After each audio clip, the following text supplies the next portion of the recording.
पालकमंत्र्यांसाठी पण काल आम्ही सांगितलं आणि झालेलं आहे, फक्त आता डिक्लेरेशन बाकी आहे, त्यामुळे त्याची पण काळजी करू नका।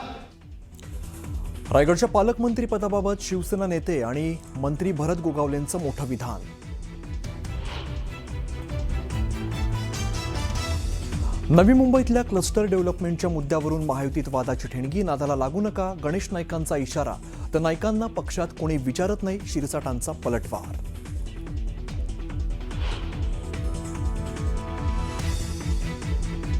धाराशिवमध्ये भाजपाच्या बसवराज पाटलांच्या सत्कार कार्यक्रमामध्ये शिवसेनेत प्रवेश केलेल्या खासदार ओमराजे निंबाळकरांना मानाचं स्थान, ही मैत्री दिल से दिल तक असं वक्तव्य करत ओमराजेंकडून मैत्रीची साथ।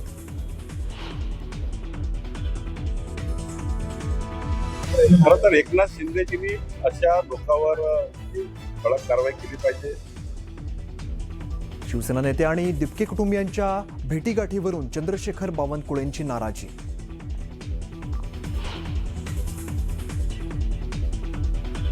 काँग्रेसच्या नाना पटोलेंचा दुधाने पाय धुतल्याचा व्हिडिओ व्हायरल, भाजप नेत्यांनी साधला नाना पटोलेंवरती निशाणा।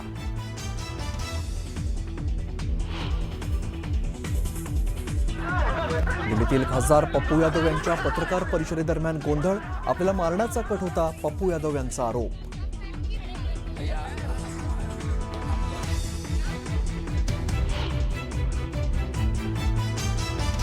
जसा समृद्धी हायवेवर एक्झिट असतो तसा माझ्याही राजकारणात वेळोवेळी एक्झिट असेल। राजकारणातून एक्झिटबाबत पंकजा मुंडेंचं विधान, पंकजा मुंडेंच्या वक्तव्यानंतर चर्चांना उधाण।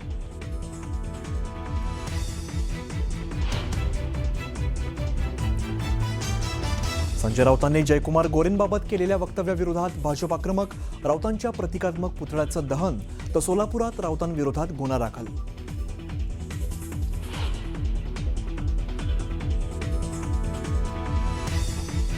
नाशिकमध्ये खड्ड्यांची मंत्री गिरीश महाजनांनी केली पाहणी, 8 दिवसाच्या आत संपूर्ण रस्ते खड्डेमुक्त होतील, गिरीश महाजनांनी व्यक्त केला विश्वास।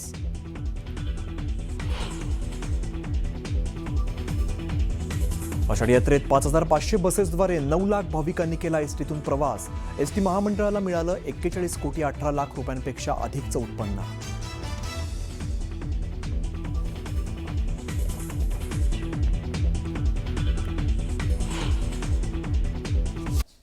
जसा समृद्धी महामार्गावरती एक्झिट असतो तसा माझ्याही राजकारणात एक्झिट असेल असं वक्तव्य मंत्री पंकजा मुंडेंनी केलेलं होतं आणि या वक्तव्यामुळे चर्चांना उधाण आलंय।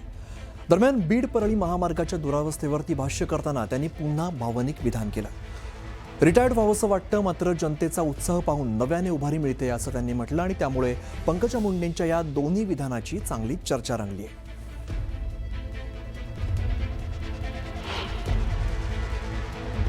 राजकारणात पहिलं पाऊल ठेवलं होतं तेव्हा मी हे सांगितलं होतं की मला जर राजकारण माझ्यासारखं नाही वाटलं, माझ्या विचारांशी समरस नाही वाटलं, तर जसा समृद्धी हायवेवर एक्झिट असतो तसा माझ्याही राजकारणात वेळोवेळी एक्झिट असेल आणि जो एक्झिटसाठी तयार असतो त्याचं राजकारण तो अशा ठिकाणी अशा पद्धतीने करतो की यांच्या कवितेला सगळ्यात पहिले टाळे वाजून मी दाद देईल।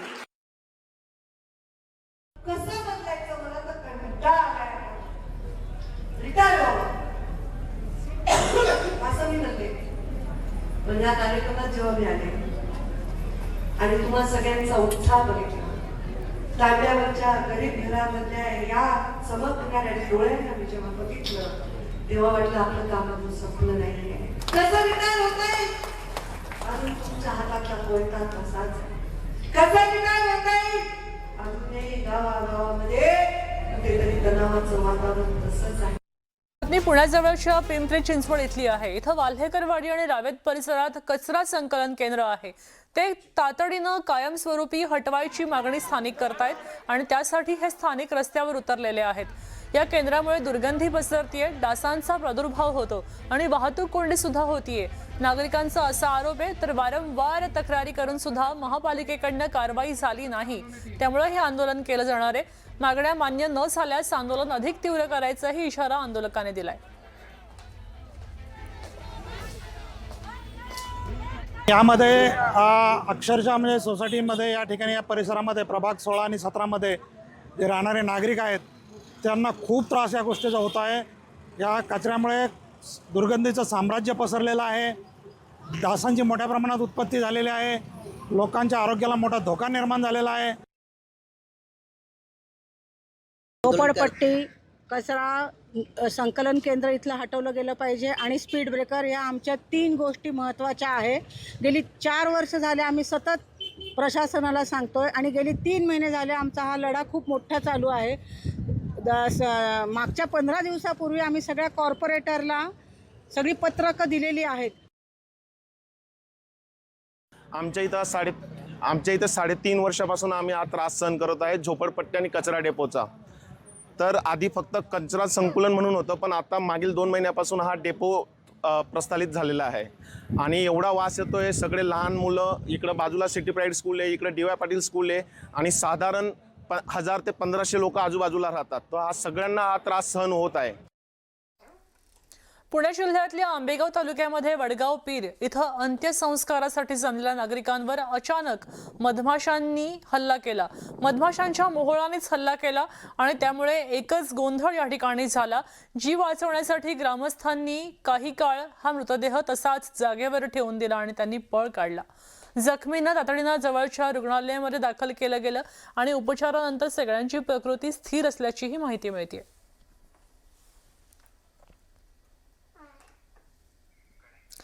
आता बातमी जळगावच्या जामनेर तालुक्यातनं आहे. इथं अजिंठा डोंगर रांगांच्या कुशीत वसलेल्या गोदरी इथल्या प्रसिद्ध डालतीची धार धबधबा सध्या पर्यटकांचं मुख्य आकर्षण ठरतोय. सुट्टीचा दिवस असल्यानं शेकडो पर्यटकांनी इथं मोठी गर्दी केली आहे. धबधब्याचा मनमुराद आनंद लुटलाय. मात्र पर्यटकांच्या वाढत्या गर्दीमुळे परिसरात रस्त्यांवर वाहतूक कोंडी झाली. विशेष म्हणजे गर्दी नियंत्रणासाठी घटनास्थळी कोणतेही पोलीस कर्मचारी तैनात नव्हते. त्यामुळे वाहतुकीचा खोळंबा झाला आणि पर्यटकांना काही काळ गैरसोयीचाही सामना करावा लागला.